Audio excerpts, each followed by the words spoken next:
현재 6사 지방선거가 무르익고 있습니다. 경기도지사에 출마하셨는데 출마의 소감, 계기를 좀 말씀해 주시죠.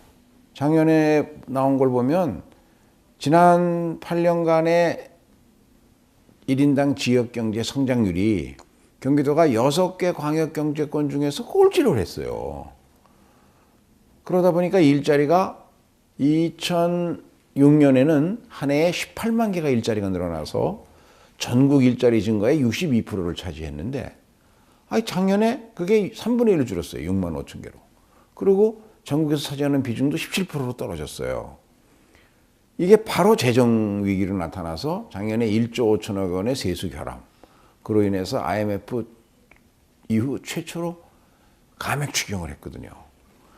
이런 재정 위기를 경기도가 극복 못하면 결국은 경기도는 식물 경기도로 전락할 수밖에 없습니다. 무슨 소리냐 하면 경기도의 1년 예산이 한 15조 되는데 그거의 10%가 재정 결함이 났단 말이죠. 그런데 예산이라는 건 도지사가 누가 와도 90%는 법정으로 지출 의무가 있는데 쓸 수밖에 없습니다. 공무원 봉급 주고 교부금 주고 보조금 줘야 되니까. 그럼 나머지 10% 가지고 경기도민의 경제도 활성화하고 문화도 복지도 이렇게 늘리려고 써야 되는데 그거를 쓸 돈이 없는 거예요. 그러니까 식물 경기도 될 수밖에 없죠. 그래서 이런 경기도의 경제 위기, 재정 위기를 극복하기에는 내가 정부에서 경제부총리하고 IMF 외환위기를 극복해 본 경험도 있고 또 교육부총리 했고 다양한 국정 운영 가졌으니까 경기도를 살려야만 대한민국이 사니까 그러면 이것은 내 공직 생활의 모든 경험과 열정을 쏟아서 한번 승부를 걸어보자. 그래서 제가 출마를 결심하고 열심히 뛰고 있습니다. 네. 경기도는 한마디로 대한민국의 축소판이라고 할 수 있으니까 그런 도지사를 하려면 다양한 국정운영 경험이 필요하다.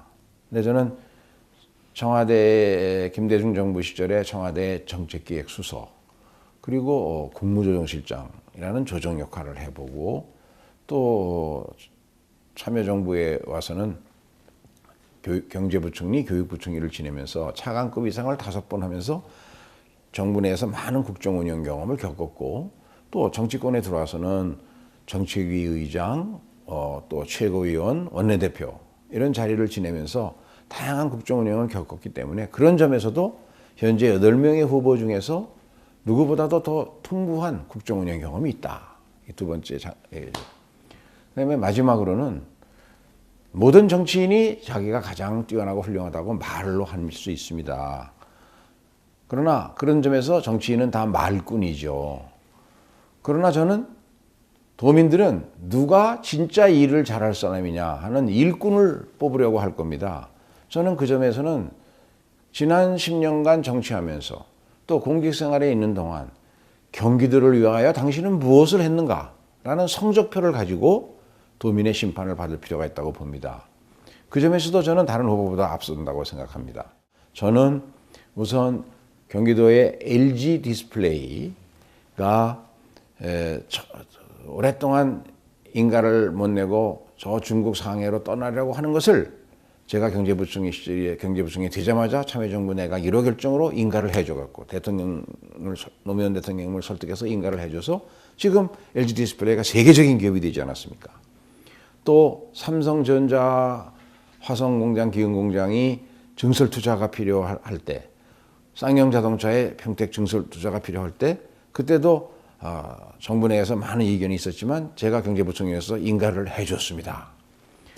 그리고 수원 비행장으로 인하여 소음 피해 또 많은 재산권 피해 고도 제한 이래서 수원의 경기도 남부가 발전할 수 있는 좋은 기회를 놓치고 있는데 그것을 이제는 더 이상 놔둘 수 없다 해서 제가 17대부터 노력해서 드디어 작년에 법을 통과시켜서 대표 발의한 법을 통과시켜서 그 법의 시행령도 만들고 이제 제가 일부러 국방위원회를 지원해서 가서 남들 안 가려는 데를 가서 그 법을 통과시켜서 그래가지고 지금 그 법에 따라서 3월 20일 날 수원시가 수원비행장 이전 신청을 국방부에 합니다. 법에 따른 절차가.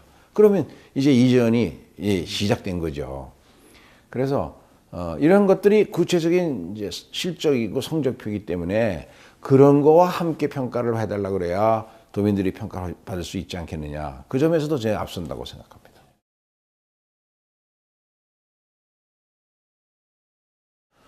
이제 대중교통이 중요하죠. 경기도민 500여만 명이 일자리를 갖고 있는데요. 전체 1250만 중에.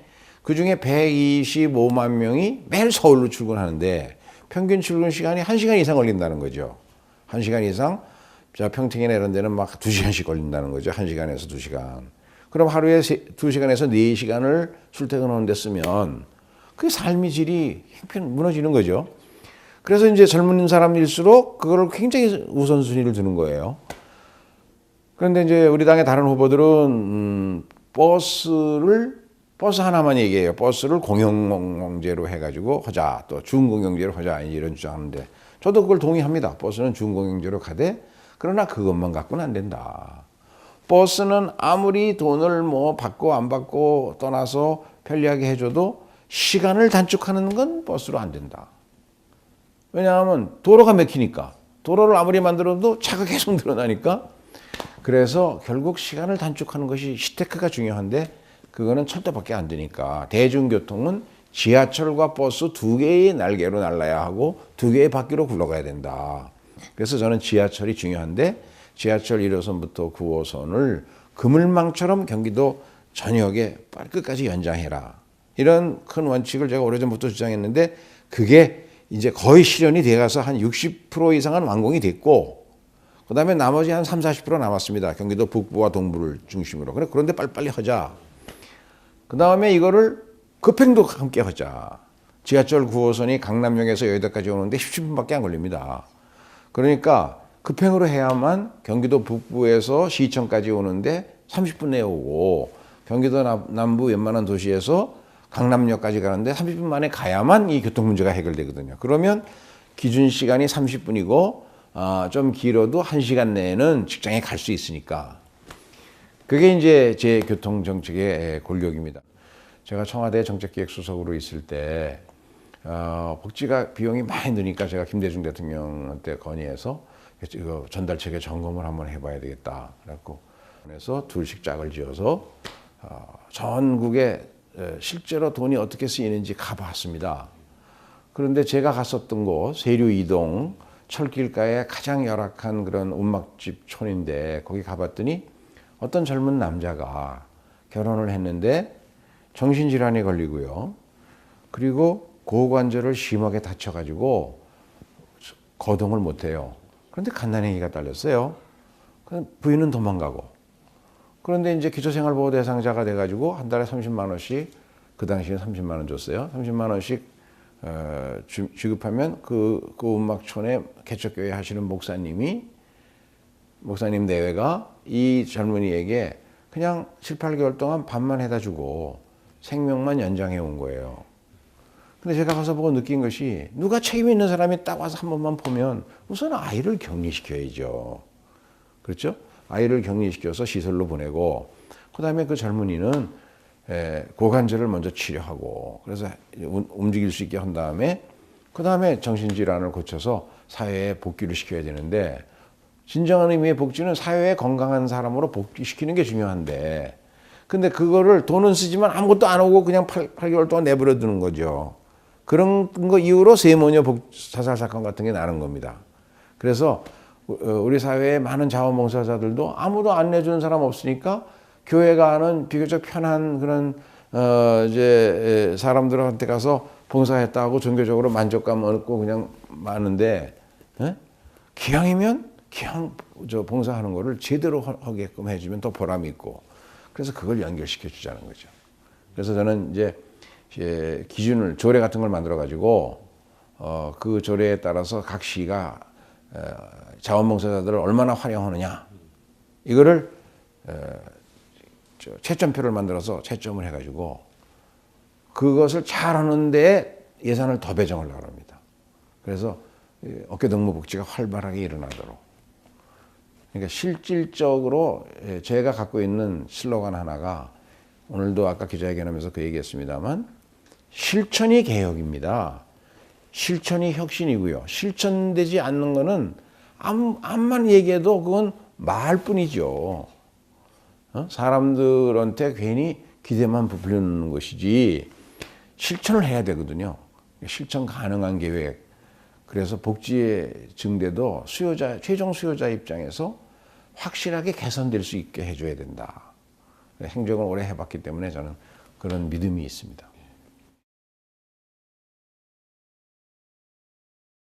정당은 국민들 중에서도 자기를 소위 정체성을 같이 하는 정치적 주장과 의견을 같이 하는 사람들의 모임이 정당 아니에요. 그런 그 정당에서는 따라서 주인이 당원이거든요. 그래서 당원들의 의사가 충분히 존중되어야 한다. 국민들 중에서도 가장 열성적으로 그러한 정치적 의견과 주장을 펼쳐서 같이 뭉친 사람들이니까. 그래서 요 세 가지 그 원칙을 저는 얘기합니다. 근데 이 경우 마지막에 이제 의문이 좀 드는 것이 새정치연합은 당원이 없지 않냐. 그러나 여론조사 지지율이 우리보다 높았지 않았습니까? 그 말은 그 중에도 찾아보면 열성적인 지지자가 있다는 거죠. 그러면 열성적인 지지자들을 적절하게 신청을 받아가지고 그 비율을 맞춰서 선거인단을 구성하고 그 사람들이 현장에 와서 투표해서 그런 공직선거 후보자를 선택하는데 자기들이 중심이 됐다라는 것을 주어야 통합신당이 발족한 뒤에 새로 당원을 모집할 거 아닙니까? 그때도 그분들이 중심이 돼야 되거든요. 그런데 우리 민주당에서 권리당원이라 그래갖고 그런 당원을 많이 모집을 해놓을 때 철수같이 약속한 것이 공직선거 후보자는 당신들이 고르는 거다라고 약속하고 모집을 했습니다. 그래놓고 이번에 전혀 역할을 못하게 하면 그럼 다음에 어떻게 모집하겠습니까? 정치는 약속이거든요. 약속을 지켜야죠. 산을 만나면 길을 뚫고 물을 만나면 다리를 놓겠다 하는 뜻의 사자성어가 있습니다. 봉산, 계도, 산을 만나면 길을 뚫고 우수, 물을 만나면 가교, 다리를 놓겠다.